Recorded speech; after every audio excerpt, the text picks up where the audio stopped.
Diabetes कितने प्रकार की होती है? हाँ, 2 होती है, लेकिन क्रिटिकल केस में 3 टाइप की होती है। फर्स्ट केस में आज डिस्कस करूंगा type 1, diabetes type 1। Diabetes type 1 में क्या होता है, कैसे पहचानेंगे कि टाइप 1 हो गया आपको? डॉक्टर के चेक करने से पहले आपको पता चल जाना चाहिए कि हमको शुगर का बीमारी हो चुका है। आपको पता चल जाने बिना डॉक्टर के। कैसे? मैं उनके तरीका बताऊंगा आपको कि डायबिटीज टाइप 1 कैसे अपने आप पहचान सकते हैं, अपने पड़ोसी के पास कैसे पहचान सकते हैं, अपने घर में किसी सदस्य को हो गया है कैसे पहचान सकते हैं। फर्स्ट फैक्टर जो है, बार बार प्यास लगना। बार बार पानी पीता है आदमी, आप समझ जाइए कि इसको कुछ गड़बड़ है। बार बार भूख लगना, दिन में 5 से 6 बार 7 बार यदि वो खा रहा है, कुछ ना कुछ मांगता रहता है, तो आप समझ जाओ कि इसको कुछ गड़बड़ हो रहा है।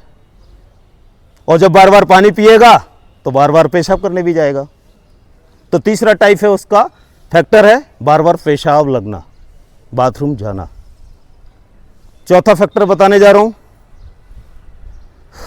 बिना किसी बीमारी के आपका वजन कम होना। बिना किसी बीमारी, कोई बीमारी नहीं है लेकिन आपका वजन कम हो रहा है कंटिन्यू। एक्सरसाइज की बात नहीं कर रहा है, एक्सरसाइज की बात तो सबका ही कम होता है, लेकिन बिना किसी बीमारी के कुछ भी नहीं कर रहा है, फिर भी आपका वजन कम हो जा रहा है और आप पतले होते चले जा रहे हैं कंटिन्यू। चौथा फैक्टर बताया। पांचवा फैक्टर है आपको शुगर को पहचानने के लिए, बहुत ज्यादा चिड़चिड़ाहट।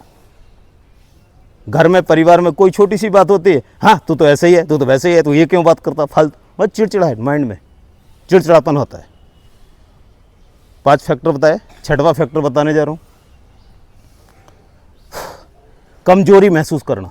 बहुत ज़्यादा कमज़ोर, मतलब मन ही नहीं लगता किसी चीज़ का काम करने में, मन नहीं लग रहा है, एकदम कमजोरी महसूस हो रही, बस लेटे रहो, खाओ पियो लेटे रहो, आराम करो, टीवी देखते रहो, काम करने की कोई इच्छा नहीं हो रही, क्योंकि बॉडी सपोर्ट नहीं कर रही है, कमजोरी बॉडी में आती है। छठवां फैक्टर बताने जा रहा हूँ, आँखों से धुंधलापन।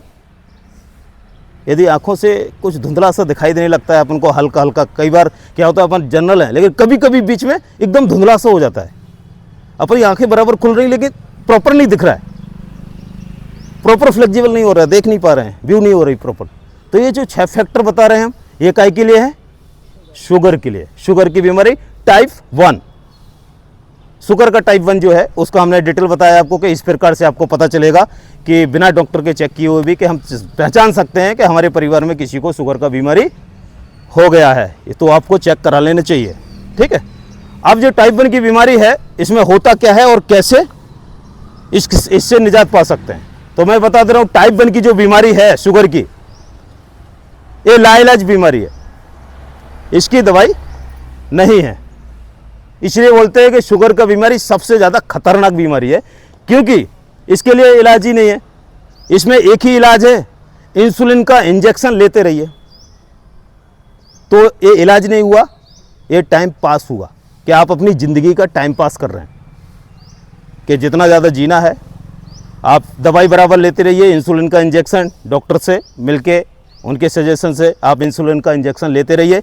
इंसुलिन इंजेक्शन लेते ही इंसुलिन आपकी बॉडी का बढ़ जाता है और जो शुगर है वो कंट्रोल हो जाता है। इंसुलिन क्या करता है? कंट्रोल करता है, उसको बता चुके हैं पुराने ओल्ड चैप्टर में अपन को कि वो कंट्रोल करता है। तो आप इंसुलिन का इंजेक्शन लेते जाइए, ठीक है, उससे आप हेल्दी रह सकते हैं, आगे बढ़ सकते हैं, लाइफ बढ़ सकती है अपनी, कंट्रोल करिए। और ये करता क्या है टाइप 1? शुगर का टाइप 1 क्या करता है?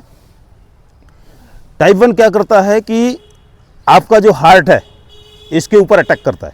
यदि शुगर ज़्यादा मात्रा में आपका बढ़ गया 300, 400, 500, तो ये आपके हार्ट के ऊपर अटैक कर सकता है, जिसके कारण आपका हार्ट फेल होगा, कई और प्रकार की बीमारी हार्ट से रिलेटेड हो जाएंगी। आपकी जो रक्त कोशिकाएं हैं इनको ब्लॉकेज भी करता है, इनको प्रॉब्लम खड़ा करता है, तो इस बात का ध्यान रखना है। इसके बाद आपका किडनी है, किडनी के ऊपर भी इफेक्ट करता है। मेन पार्ट हैं जो अपने शरीर जिससे चलता है, वो पार्ट के ऊपर शुगर का टाइप 1 उसके ऊपर इफेक्ट करता है। इसीलिए बोलते हैं कि ये लाइलाज बीमारी है और इससे दूर रहना चाहिए। अच्छा, दूर कैसे रह सकते हैं, बच कैसे सकते हैं? तो एक ही ऑप्शन बताया है कि आपको डेली एक्सरसाइज करना है, डेली एक्सरसाइज करना है, डेली फिट रहेंगे आप, आपका मोटापा नहीं बढ़ेगा, चर्बी नहीं बढ़ेगी, तो आपको बीमारियां नहीं होगा। फिर मैंने वही बताया था कि अपने अंग के द्वारा जो इंसुलिन जनरेट होता है वो रेगुलर होते रहना चाहिए, और रेगुलर इंसुलिन जनरेशन के लिए आपको डेली एक्सरसाइज करना होगा, जिससे कि आपकी बॉडी फिट रह सके।